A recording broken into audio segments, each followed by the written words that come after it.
भिवानी के एक छोटे से गांव में रहने वाली 18 साल की मनीषा, जिसका सपना था नर्स बनना, और वो उसी की जानकारी जुटाने के लिए एक कॉलेज में पहुंचती है। एक प्ले स्कूल में वो पढ़ाती थी, और प्ले स्कूल में बच्चों का ध्यान रखकर पढ़ाने के बाद जब वो उस मेडिकल कॉलेज में पहुंची, उसके बाद से वो मिसिंग है। और 2 दिन बाद शव मिलता है उसी मेडिकल कॉलेज से तकरीबन 500 मीटर दूर नहर के पास। और वो शव एकदम बहुत बुरी हालत में।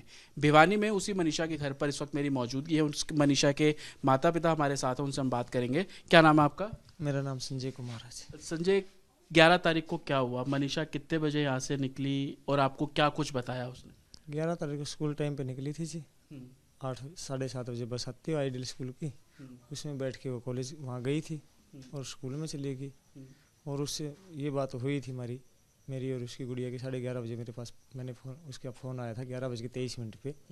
तो मैंने बताया था उसको, भाई उस आइडियल कॉलेज में जाके आना बेटा, वहाँ पर फॉर्मा निकला होगा वो ले आना। और वो मेरे कहने पे उस कॉलेज में गई है जी। उसके बाद से उसका घर पे आया होगा एक आध बार इसमें फ़ोन। ये बयान तो मैं कई बार दे चुका हूँ जी, आपकी नज़र में हो या नहीं हो, मगर मैं ये बयान तो कई बार बता चुका हूँ।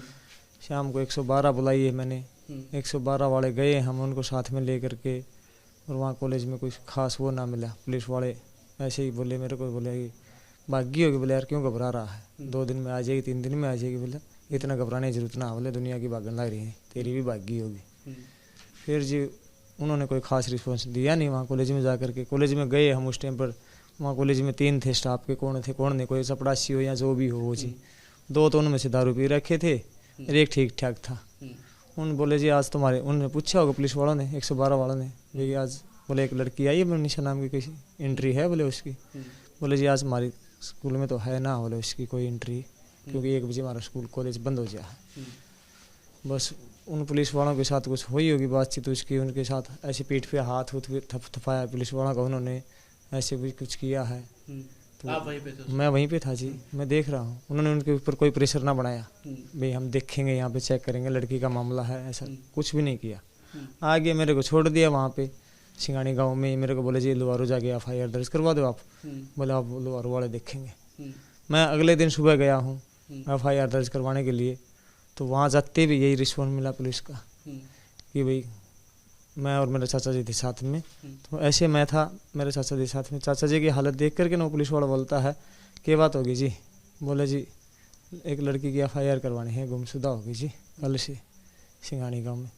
उसको देख के बोला क्यों घबराओ, बोला यार इतनी टेंशन ना ले, बोला लड़की आ जाएगी, बोला भागी होगी 2 दिन में 3 दिन में आ गई। वही जवाब जो 112 वाला ने दिया था, वही जवाब उन थाने वालों ने दिया। बोला हमारे को पूरे दिन गुड़ाई रखा जी वहाँ पर, अब चलेंगे सिंगानी, अब चलेंगे सिंगानी। मैं उनको बार बार गुहार लगाता रहा कि भी जी मेरी लड़की के साथ कोई ना कोई अनहोनी घटना हुई है, एक बार आप मेरे साथ चलो सिंगानी। वरना वो तो जी कोई उठे ही ना जी। लगभग 4:30 पौने 5 बजे वो मैडम आई है, शकुंतला मैडम, तब जा करके हम वहाँ सिंगानी पहुँचे हैं। सिंगानी जब हम पहुँचे तो रास्ते में एक आधे कैमरे थे दुकान वालों के, उनके CCTV फुटेज देखे हैं मैडम ने, उसने तो उसमें आई है उसकी उधर से जाते हुए जा रही है कॉलेज की तरफ, क्योंकि जाना ही उसने कॉलेज में था जी, और तो कहीं जाना ही नहीं था। उसकी हर रोज़ का काम यही था कि मतलब स्कूल चलेगी तो स्कूल से घर। उस दिन तो उसको स्पेशल कॉलेज के लिए कहा गया था, भाई स्कूल में कॉलेज में जाके आना, तने फार्म लेके आना है, पता करके आना है, ठीक है। तो जाना ही कॉलेज में था, तो कहीं जाना ही नहीं था उसने। मैडम ने आकर के वही बात वहाँ पे चेक करके हम कॉलेज में पहुँच गए। उस टाइम कॉलेज में गए ना तो जी जो कॉलेज का गेट था ना, उसके आगे गाड़ी खड़ी थी काले रंग की, उसको तो हमने ध्यान में लिया ही नहीं। हम तो आगे स्कूल में चले गए अंदर की तरफ। वहाँ गए तो उस टाइम 2 आदमी थे। एक आदमी वो था जो उसने रात में मिला था मेरे को 11 तारीख को, उसमें से था। तो मैडम ने पूछा जी, बोला हमने ऐसी ऐसी बात है भाई। तो उसने बोला भी हाँ जी कल भी आए थे ये 112 को लेकर के। तो बोला भाई CCTV फुटेज दिखाओ इसके। बोला जी आज तो स्टाफ ना हम नहीं दिखा सकते CCTV फुटेज। तो बोला कोई स्टाफ वाला आएगा तभी दिखाएंगे। फिर ITI है उनके सामने ही, रोड के सामने।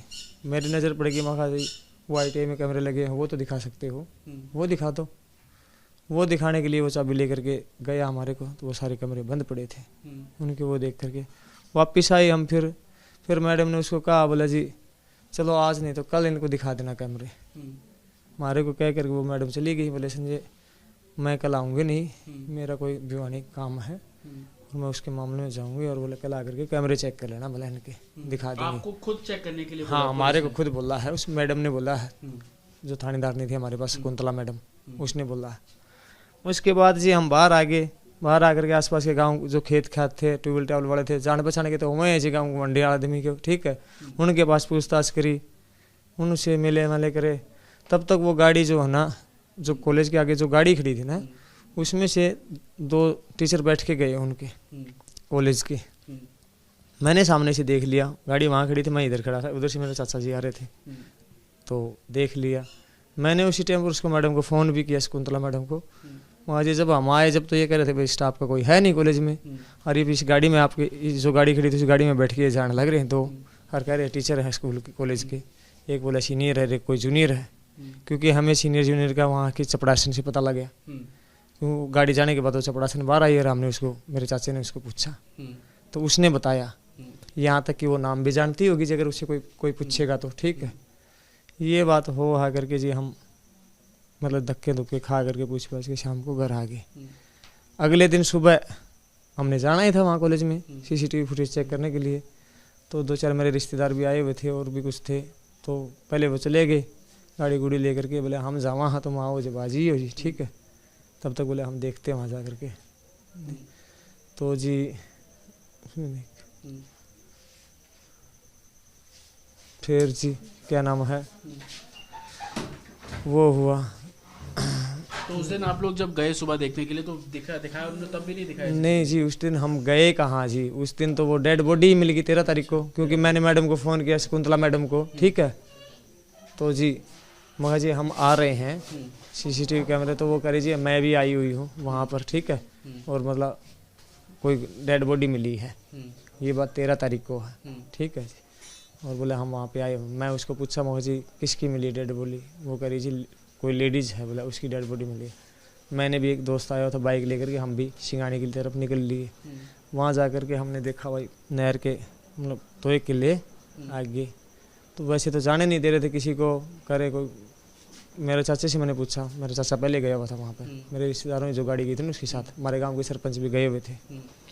फिर जी देख कर करें, मेरे चाचा ने तो बता दिया भाई अपनी बॉडी है, तन्नू है, बोला वैसे उसको नाम तन्नू था, प्रेम से हम तन्नू कहते थे, मनीषा तो नाम था। तो ऊपर से वो आवाज़ मार रहे हैं SHO वगैरह रोज जो कर रहे हैं, ये तो बॉडी बहुत पुरानी है। जब मैंने हल्ला किया ना, उनको प्रशासन को बोला कि आज क्यों आ गए तुम लोग, भाई उस दिन कल नहीं आए मेरे साथ, परसों नहीं आए मेरे साथ है, और आज तुम यहाँ पे जब मौत हो गई है, डेथ हो गई है, तब तुम सारे के सारे आए हो, आज तुम्हारे पास कैसे टाइम है?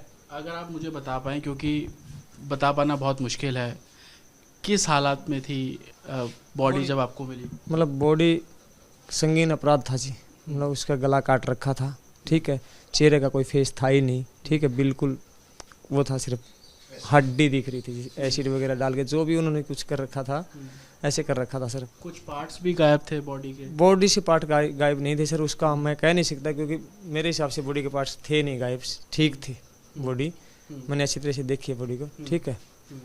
बाकी तो मेडिकल रिपोर्ट आने पे पता लगता है कि पुलिस अगर 11 तारीख को ही ढूंढ लेती, कुछ कार्रवाई करती, तो आज मनीषा आप लोगों के साथ उसी टाइम हमारे साथ में होती। अगर 11 तारीख को प्रशासन देख लेता तो लड़की हमारे पास होती, ठीक है। लापरवाही की वजह से है जी। और हमें तो अब तो ना जी, ये जो इतने जो लोग जुड़े हुए हैं यहाँ पर, इनके समर्थन से ही हमें ये उम्मीद है कि हमारी छोरी न कोई न्याय मिलेगा। और हम तो प्रशासन से या इन लोगों से भी यही गुहार लगावा है कि हमारी छोरी ने न्याय मिले जी, और हमने कुछ ना चाहिए जी, ठीक से, हमने और कुछ ना चाहिए, हमारी छोरी का सिर्फ न्याय मिलना चाहिए कि आने वाले टाइम पर भी लोगों को ये पता लगे कि भाई कोई ना कोई ऐसा अपराध न हो, किसी की बेटी के साथ ऐसा, और किसी की बेटी के साथ ऐसा अपराध ना हो जी। माता जी, आप बताएंगे कि कैसी थी मनीषा? पढ़ने में अच्छी थी, डॉक्टर बनना चाहती थी? हाँ, डॉक्टर बनना चाहती थी, खूब अच्छी थी जी पढ़ने। हाँ, घर पे अच्छा व्यवहार? हाँ, अच्छा, खूब, हाँ, सबसे खूब अच्छी थी जी। हाँ। क्या मांग करते हैं अब आप, क्या चाहते हैं? बस मन तो न्याय चाहिए है जी, कुछ नहीं मांगू मैं तो, मन तो न्याय चाहिए जी। आपकी बेटे में भी कोई ऐसा काम करे जी, आप भी देखो।